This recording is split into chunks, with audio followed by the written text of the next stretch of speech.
Hello everybody, welcome to my channel. Ano ba ang panahon ngayon? Kaya pa ba ng katawan yung lamig? Hindi po. Sa totoo lang, nagtapon ako ng basura ngayong umaga. At winter na po yung pakiramdam. Kasi umulan po kagabi, kahapon, sunstorm, umulan. Tapos patuloy pa rin umuulan, umaambon ngayon. At yung ulan ay malamig. Kaya naligaw ka ng umaga at dinryer ko yung buhok. Kasi kapag lumabas ka, nabasa ang buhok, papasok yung lamig sa ulo. Sasakit ang ulo. At yung sapatos kong boots kahapon, dahil umulan, nabasa. Pero hindi naman totally basa. At naisip ko na gamitin na yung winter boots. Ipapakita ko sa inyo. Ito po yung winter boots na nakuha ko dun sa tapunan nila ng mga damit doon sa binibilhan namin ng ukay-ukay. Susuotin ko ito ngayon dahil lumalamig na. Siyempre napakahalaga pa rin sa buhay, lalo na isang OFW na huwag magkasakit dahil tayo nagtatrabaho. Anyway, I'm Sha and this is Israel Hotel Housekeeper Channel. Please watch this.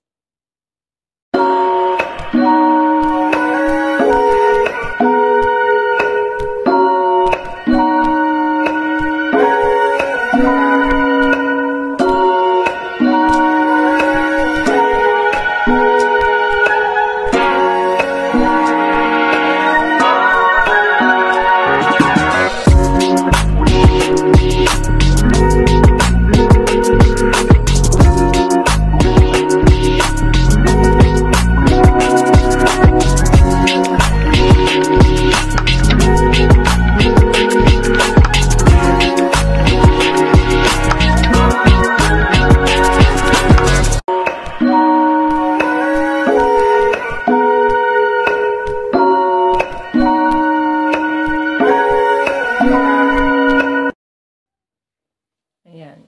Naisip ko kasi dapat susuotin ko lang, magja-jacket ako. Pero may coat naman akong iniwan sa hotel. Tama na muna ito kasi mainit din sa katawan itong hand knitting clothes na to. Tapos nagsuot ako ng leggings sa baba. And then, itong boots na to ay may ano siya. Ayan o. May parang balahibo sa loob. Hindi ka lalamigin. Yan. At wala lang, naiisip ko lang, lumalamig na naman. Kaya siguro yung mga braso ko sumasakit, nalalamigan. At napakahalaga pa rin yung may heater sa room. Pero hindi naman ito forever na kami narito.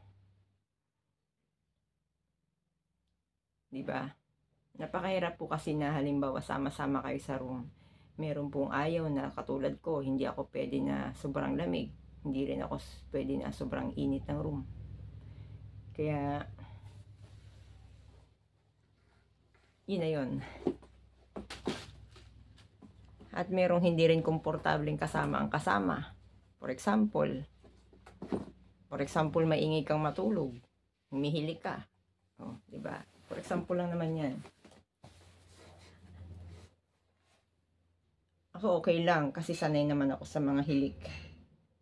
Kasi humihilik din ang mga family ko. Ilan sa family ko humihilik. Kahapon habang umuulan, nag-i-storm, sunod-sunod ang pagsabog. Akala ko, parang isa lang siyang kulog. Pero sabi ko kay Trail, hindi yan kulog. Walang kulog na sunod-sunod. Yan, sabi niya sa akin, kanina pa yun, Uni. Kanina pa. Bomba yun. Na habang naririnig ko yung pagsabog, naalala ko yung sitwasyon ng mga sundalo. Na habang nag-sunstorm, umuulan, kumukulog, kumikidlat, syempre malamig, mababasa sila.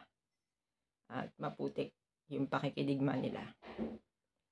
Danas ko na po kasi yung mabasa ang katawan habang nagtatrabaho. Tulad nung nag-harvest kami ng coconut sa bundok. Mahirap. Nag-harvest lang po yun. Ay iba pa yun. Pakikidigma na yun. May kasamang takot, tatag, Hindi mo alam kung magiging matapang ka hanggang huli. Siyempre, lahat ng tao nakakaranas din ng takot. Lahat ng tao nakakaranas din ng panghihina.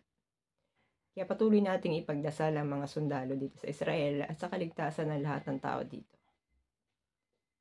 Please click like, subscribe, and click the notification bell para palagi namin kayong ma-update sa totoo naming buhay dito sa Israel. At huwag kayong mag-alala sa mga sitwasyong ito. Nakakapaglakad pa kami sa labas ng normal, pero hindi na katulad ng dati na may tiwala sa paligid.